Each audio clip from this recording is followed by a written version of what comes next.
Dan karena keterlibatan presiden inilah saya melihat TSM-nya ini jauh dibandingkan pemilu presiden-presiden sebelumnya. Saya setuju dengan beberapa pendapat yang sudah disampaikan beberapa kalangan. Ini adalah pilpres terburuk dalam sejarah kita. 2019 masalah DPT itu sudah muncul dalam persidangan MK, tapi tidak pernah diselesaikan 5 tahun kemudian. Nah, pertanyaannya, kalau saya mengatakan berarti sengaja itu dibiarkan.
Nah ini buat Prof. Iwan ya, Anda kan membuat disertasi tentang MK.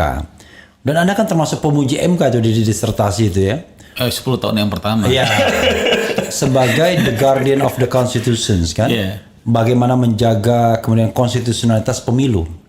Saya jangan-jangan putusan soal unregistered voters bisa memilih itu Anda juga bahas kan. Bagaimana breakthrough-nya MK itu tanpa proses persidangan. Yang Bang Refli jadi pemohon. Saya jadi pemohonnya. Saya sidangnya jam 10 pagi, kemudian putusannya jam 17 waktu yang sama. Itu putusan yang tercepat antara sidang dan putusan.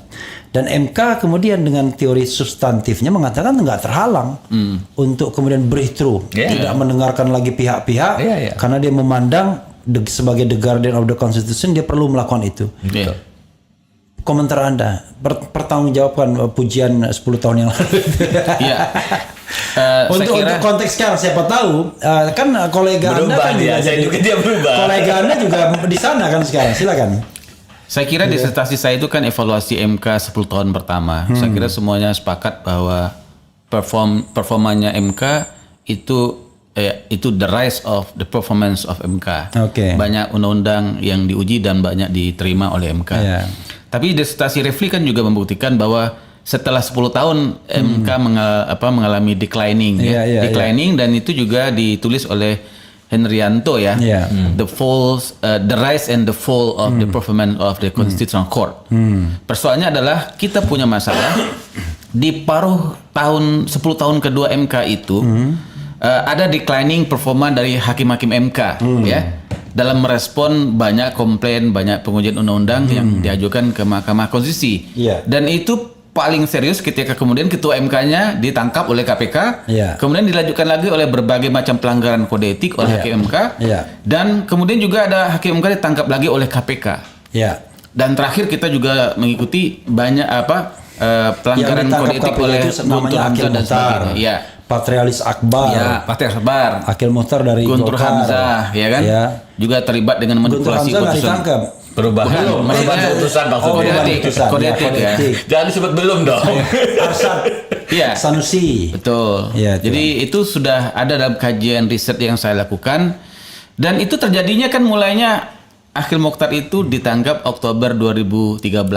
Setelah perayaan 10 tahun. Tepatnya tanggal 2 Oktober. Wah, itu 2013. Kapal beliau. Karena itu hari pembebasan Refli Harun. Jadi menurut saya setelah 20 tahun kedua itu mengalami declining, saya kira ini sudah masuk kepada selesai 20 tahun yang kedua, 10 tahun yang kedua. Saya kira ini saatnya harusnya hakim MK yang sekarang menunjukkan bahwa di masuk 10 tahun yang ketiga MK harusnya naik lagi menjalankan fungsinya secara baik. Kalau ingin merubah sejarah ini, jangan sampai sejarah 10 tahun yang kedua itu tetap dilanjutkan. Seharusnya periode sekarang saya ingin tambahkan di sini, Bang. Menambahkan satu. Terkait dengan Pilpres 2024, noda paling pekat, paling hitam dalam kinerja MK adalah putusan 90. Oke, putusan Keluarga Jokowi. Oke, putusan Paman Gibran ya. Ya. Paman Usman untuk Gibran. Oke. Saya balik ke TSM lagi. Karena Anda yakin berdua ini TSM. Ya. Tapi kasih dong indikator-indikator TSM. Terstrukturnya di mana, sistematisnya di mana, masifnya di mana. Silakan, siapa yang mau duluan? Saya duluan ya. Ya, oke. Nanti Prof Iwan nambah ya. Ya. Kalau kita bicara konsep TSM itu kan dari Pilgub Jawa Timur Ya. yang Khofifah lawan Pak Dekarwo. Soekarwo. Ya. Nah, terstruktur di situ artinya melibatkan aparat, ya kan? Saya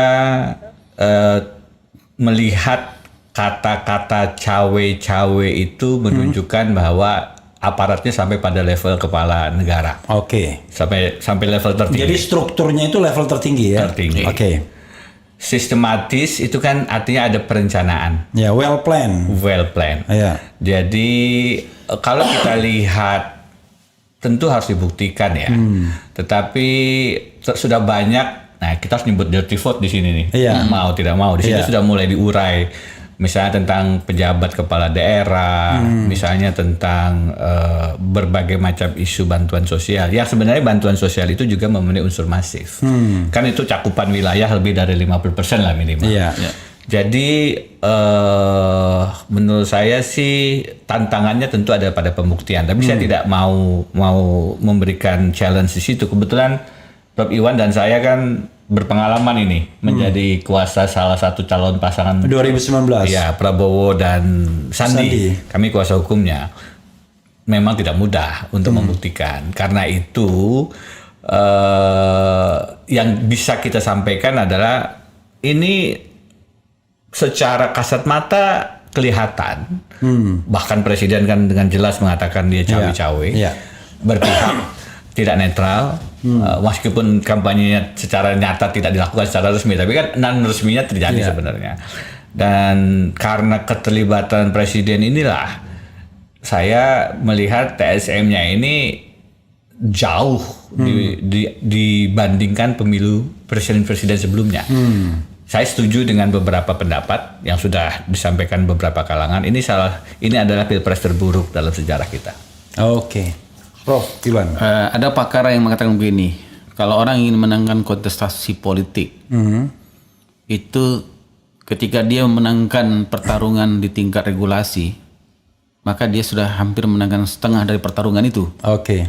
Dan saya melihat desain dari penataan, desain kemenangan pemilu itu sudah desain dari misalnya tidak diubahnya undang-undang pemilu. Oke. Karena di sana mereka tidak mau kemudian masalah pasal presidensial threshold itu diganti. Ya. Kemudian ditutup lagi pintunya di MK ketika pengajuan lebih dari 30 kali judicial review terhadap ketentuan presidensial threshold yang kita juga ikut mengajukan permohonan JR itu. Saya kira itu sudah langkah kedua yang dilakukan. Jadi sudah yang pertama ditutup, yang kedua di MK juga ditutup.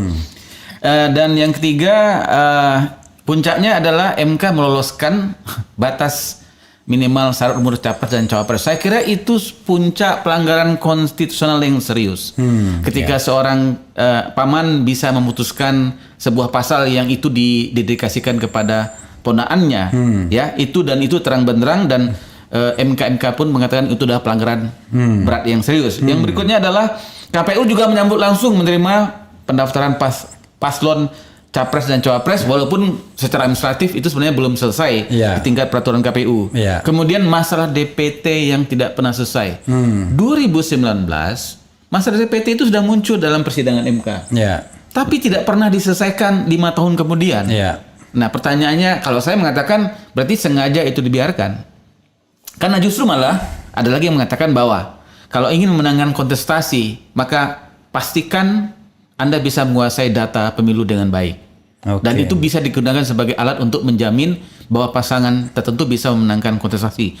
Karena jumlah kartu suara itu dicetak sesuai dengan jumlah DPT. Kalau DPT tidak valid berarti ada kartu suara yang itu bisa dipakai. Surat suara yang bisa dipakai oleh pasangan tertentu. Persoalannya itu siapa yang menggunakannya. Kemudian secara terang-terangan saya kira Presiden Jokowi mengatakan dia akan cawe-cawe.